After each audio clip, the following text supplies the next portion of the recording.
Good morning, guys. This is Santosh, English lecturer. Um, this video is clearly for my dear uh, and future stars of India. They are none other than second PUC students. My video analysis, which is going to help little bit for your examination purpose, which is still remaining the subject of English. Today I got two poems. One is When You Are a World, which is written by W.B. Yeats. Another one is On Children, which is written by Khalil Gibran. I am going to make it analysis summary of these two poems, which are going to help for your examination purpose. Please listen carefully and please put your comments. I am going to put in my YouTube channel.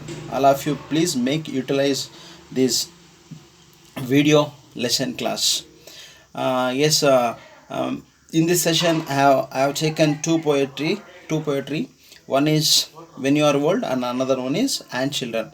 Let me take firstly When You Are a World. When You Are a World actually, which is written by W.B. Yeats. Everybody knows that W.B. Yeats belongs to the Irish poet or Ireland poet who is known for and who is famous for Ireland literary movement. And in this poem I am going to make it analysis of these three stanzas which I have in our poetry. It is the poem of When You Are Old. Yes, in this poem clearly the WB stands for William Butler Yeats. William Butler clearly loves and respects and cares more and more her lover, and she is none other than Maudegana. In this poetry, it is not mentioned because actually he loves and he proposes so many times of Maudegana, but she had been rejected so many times, and which makes so much sad and bad to the WBH. Still, at the age of old, at the age of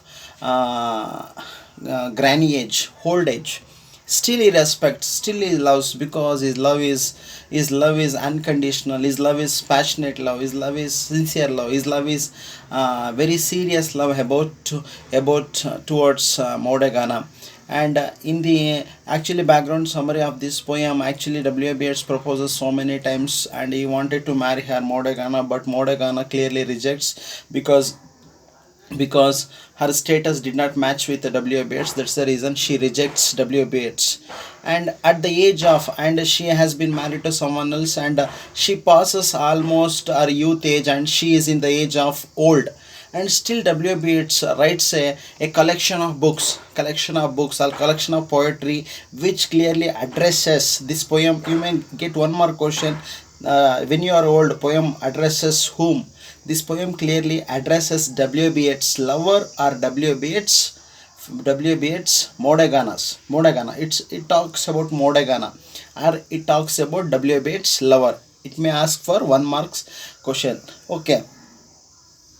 Um, with regarding to the stanzas of the poem, here WBH in the first stanza of the poem clearly it just requests her to Modegana, at least you rejected me in the youth, you rejected me and you rejected me in the youth, but at least you are in the old age, at least read my book. This book clearly written for you only, exclusively this collection of poetry written for you only.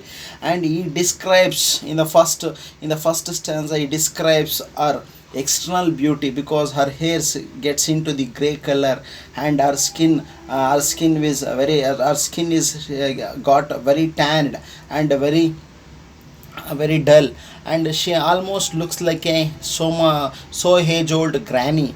And still he just make her to understand how much I loved you at the age of youth, and still at the age of youth. But here WBH clearly says how to read my collection of poetry in the night time. Night time is the best time to read and understand my poetry. And also he was not telling to her to read simply my poetry and simply my collection of books. And also he was requesting requesting her to not only reading simply by understanding how much it was important to you, but you did not consider my love was important for you, but you just taken for granted and you rejected me love, which was very much essential and which was very much serious and sincere. And in the first stanza clearly he just requests her to read my book in the night time, and he just describes her external beauty. Please, you take your book and just go through it just express, praises her external beauty, and it talks about her age old. It talks about her age old. Yes, this is all about first stanza. And here the main purpose of WB is just to make her to understand how much I was sincere at the age of youth to her. I loved very seriously and sincerely you, but you didn't accept my love. You just rejected me and you went and married someone else. No problem at all. Still at the age of old, you please understand my love. Understand my love. Understand my passionate and true love.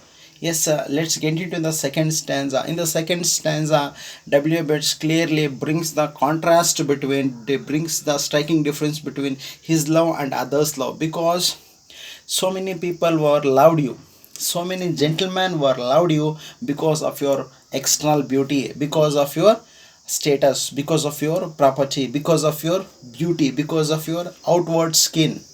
But I am the only person who loves you more and more for your inner beauty. I am the only person who loves you more and more for your pilgrim soul.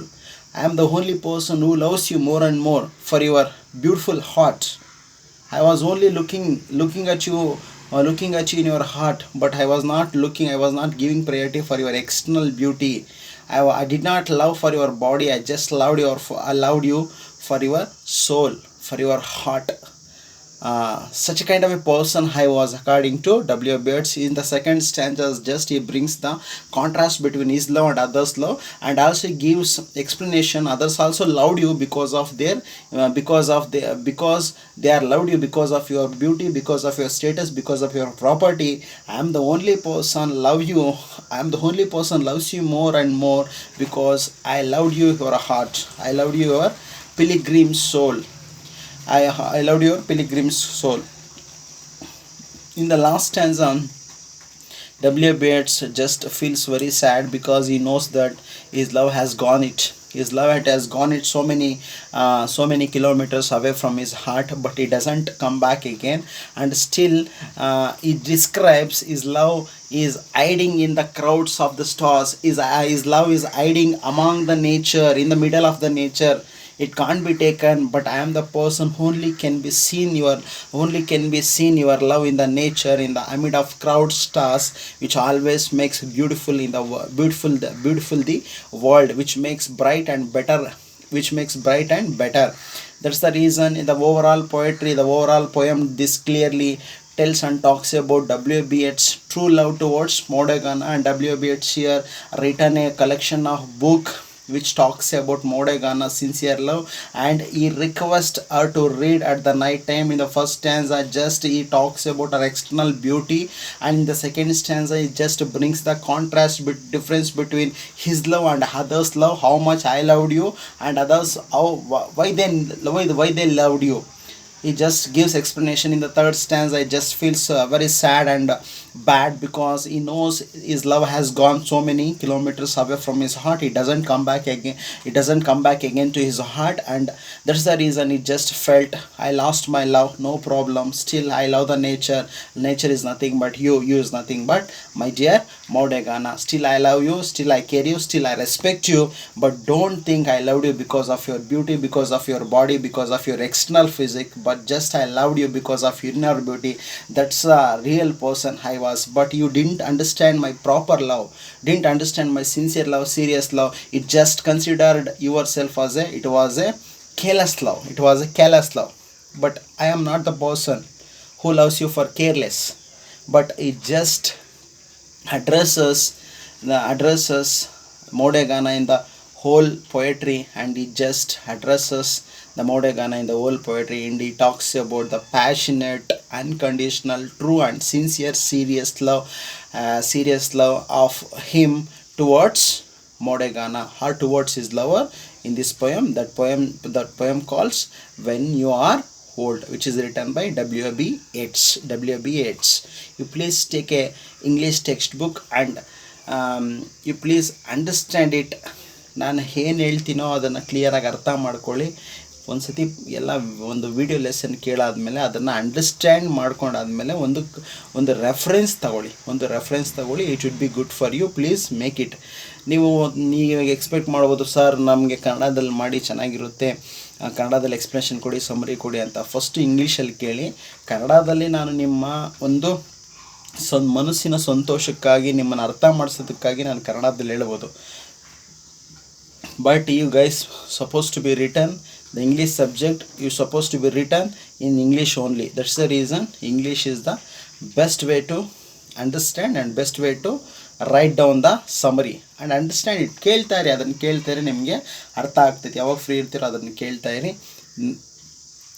ಇರಿ. But ನಿಮ್ಗೆ ಏನಾದರೂ ಕನ್ನಡದಲ್ಲೇ ಬೇಕಂದರೆ I just drop my contact number. Those who want Kannada summary, please contact me. I will send you Kannada summaries, don't worry. But give priority for the English summaries, English video and audio lessons which are going to helpful for your examination purpose. This is all about when you are old. Okay, now I would like to talk about another poem of On Children. It is one of my favorite poems in the second piece of text, On Children, and my students' favorite poem also. On Children, which is written by Khalil Gibran. Khalil Gibran is one of the American lesbianist poet, and actually here Khalil Gibran talks about the parents and children mutual understanding relationship, and in this poem he addresses parents and children. The poem, in the beginning lines of the poem here, a mother who carries her baby in her carries a baby, and she asks Al Mustafa, our prophet. The prophet is nothing but the perfect one, the chosen one, the selected one person who is going to address this poem. In the beginning lines of the poem, it just talks about you are the parents should not demand and force your children. They may come through you, but they are not come from you. They are belongs to future, they are not belongs to past and present. You may be parents of you may be the parents of such beautiful children, but don't put your dreams, your aspiration, everything on them, because it is very difficult to execute your dreams, your goals through your children. It has to be stopped, according to Khalil Gibran.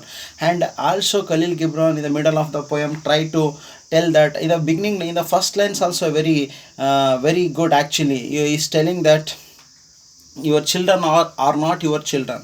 It's a very beautiful. Yes, many of us, our parents clearly claiming that our children, nanna makkalu, very demanding and very commanding on our children, but it is actually false. It is actually very bad, according to Khalil Gibran says, give freedom as much as possible to children, and understand, give love, don't give your thoughts. Actually love them, do not hate them. Please give freedom, do not control them. It's about Khalil Gibran towards parents, and he just talks about the lack of understanding between children and parents. The whole poem clearly shows. And also in the middle of the poem, Khalil Gibran says that you are the parents, you are the most responsible citizens of this country. You must understand it, what is the role I should play in the lives of our children. One should understand it, because if they as if you are a parents, always you are going to dominate on your children because of so many reasons, because you didn't achieve your dream at your young age. Before when you are a young person, you did not achieve your goal. But doesn't mean your children should do it. That's a very wrong concept according to Khalil Gibran. Khalil Gibran tells that you are the parents must understand the children's difficulties, children's situation. Until if you do not understand uh, children's capability, children's strength, you do not put so much effort on them. They do have a life, and they do have a dreams, they do have a freedom. But rather than understanding these concepts, simply putting pressure on them, it is wrong according to Khalil Gibran. Here Khalil Gibran clearly told that compared to he is referring three archery is referring to God, and living arrows referring to the children, arrows referring to the parents, which is very important in this poem. You may ask one more question. Living arrows refers to children. Living arrows, bow is referred to parents. The archer is referring to the god. This is all about on children. And another one point which is very important, Khalil Gibran tries to tell this poem. As you children should understand your parents capability, your parents feelings towards you. You should not be taken granted for your parents freedom. You must enjoy your freedom within the boundary of your parents control. You should not enjoy outside boundary of your parents control. It's a wrong according to. And here Khalil Gibran clearly making understanding between parents and beautiful children, bondship and friendship and caring, lovable, affectionate relationship. Here Khalil Gibran clearly talks about children. You are the parents, should not demand and command on your children. Let them give let them give your love and affection, your ideas. Don't give your thoughts, don't put your demands, don't try to control them, because they are not your children. They may come through you, but they are not come from you. They are belongs to future, they are never belongs to past and present. You please respect a children and treat like a friends, treat like a friends firstly. It's very important. And it talks about the lack of relationship between parents, and lack of understanding love between parents, and understanding lack of affection between parents and children. This is all we shall learn from this poem on children, which is very important. The poem indicates that this poem talks about on children. ಮಕ್ಕಳ ಮೇಲೆ ಇರುವ ಒಂದು poem, ಮಕ್ಕಳ ಮೇಲೆ ಮಾತಾಡುವ poem. This is all about on children poem. Thank you so much for your patience. You please listen. ಈ ಎರಡು ಪೊಯಮ್ಗಳನ್ನು ಮಾಡಲಿಕ್ಕೆ ಸಾಧ್ಯ ಆಯಿತು. ಎಲ್ಲ ಪೊಯೆಟ್ರಿಗಳನ್ನು ನಾನು ಮಾಡಿ ಕಳಿಸ್ತೀನಿ, ಎಲ್ಲ ಟೆಕ್ಸ್ಟ್ಗಳನ್ನು ಮಾಡಿ ಕಳಿಸ್ತೀನಿ. ಬಟ್ ನನಗೆ ನಿಮ್ಮ ಒಂದು ಕೋಪ್ರೇಷನ್ ಬೇಕು, ನಿಮ್ಮ ಒಂದು ಸಪೋರ್ಟ್ ಬೇಕು. ನಿಮ್ಗೆ ಏನು ಅನಿಸುತ್ತೋ ಅದನ್ನು ಕಾಮೆಂಟಲ್ಲಿ ಹಾಕಿ. ಕನ್ನಡದಲ್ಲಿ ಯೂಸ್ ಮಾಡಿ ಸರ್ ಅಂದರೆ ಸ್ವಲ್ಪ ಕನ್ನಡ ಇಂಗ್ಲೀಷ್ನು ಎರಡೂ ಮಾಡ್ತೀನಿ. ಬಟ್ ಇಂಗ್ಲೀಷ್ ಸ್ಟೂಡೆಂಟ್ಸ್ ನೀವು ಆಗಿರೋದ್ರಿಂದ ಸೆಕೆಂಡ್ PUC ಇಂಗ್ಲೀಷ್ ಎಕ್ಸಾಮನ್ನು ಇಂಗ್ಲೀಷಲ್ಲೇ ಬರೀಬೇಕು, ಯಾವ ಲ್ಯಾಂಗ್ವೇಜಲ್ಲೂ ಬರೀಲಿಕ್ಕೆ ಸಾಧ್ಯವಿಲ್ಲ. That is the greatness and standardity of English language. You please ನಿಮ್ಗೆ ಅರ್ಥ ಮಾಡಿಸ್ಬೇಕಂದ್ರೆ ಕನ್ನಡ ಯೂಸ್ ಮಾಡಿ ಸರ್ ಅಂದರೆ I will try to use Kannada more in the upcoming videos, no problem at all. First you should subscribe my channel and listen it, and share it this video to your friends, all the second PUC students who want to take examination after the COVID-19 which decreases when college starts, when the normal comeback. Okay, ಯಾವಾಗ ಮತ್ತೆ college ಆಗುತ್ತೋ, ಯಾವಾಗ exam start ಆಗುತ್ತೋ ತಾವು ಬರೀಲೇಬೇಕಾಗುತ್ತೆ compulsory English. ಯಾವುದೇ ಡಿಸಿಷನ್ಗಳು ತೊಗೊಂಡಿಲ್ಲ, ಯಾವುದೇ ಒಂದು ರೂಮರ್ಸ್ಗೆ ಕಿವಿಗೊಡಬೇಡಿ. English exam ಆಗೋದು 100% ಖಂಡಿತ ಇದೆ. ಬಟ್ ಇನ್ನೂ ಯಾವುದೇ ಬೋರ್ಡಿಂದ ಒಂದು PU ಬೋರ್ಡಿಂದ ಡಿಸಿಷನ್ ತೊಗೊಂಡಿಲ್ಲ. ಕರ್ನಾಟಕ ಸರ್ಕಾರ ತೊಗೊಂಡವ್ರಿಗೂ ವೆಯ್ಟ್ ಮಾಡಿ. ನಿಮ್ಗೆ ಇನ್ಫಾರ್ಮೇಷನ್ ಬೇಕಂದರೆ ನಾನು ಕೊಡ್ತೀನಿ. ಅಲ್ಲಿವರೆಗೂ ನೀವು ಸಮರೀಸ್ ಕೇಳ್ತಾರೆ. ಏನೇ ಡೌಟ್ಸ್ ಇದ್ರೆ ಇಂಗ್ಲೀಷಲ್ಲಿ ನನ್ನನ್ನು ಕೇಳಿ. As much as possible, as much as I am concern to the English lecturer, I will try to clarify your doubts. Thank you so much. Always keep up the good work. ಏನೇ doubts ಇದ್ದರೆ ಎರಡು ಪೊಯೆಟ್ರಿಯಲ್ಲಿ on children when you are old ನನಗೆ comment ಹಾಕಿ doubts ಕೇಳಿ. ನನ್ನ ಹೆಸರು ಸಂತೋಷ್ ಅಂತ, English lecturer. Thank you guys, thank you so much. Have a nice day. Take care. Bye bye.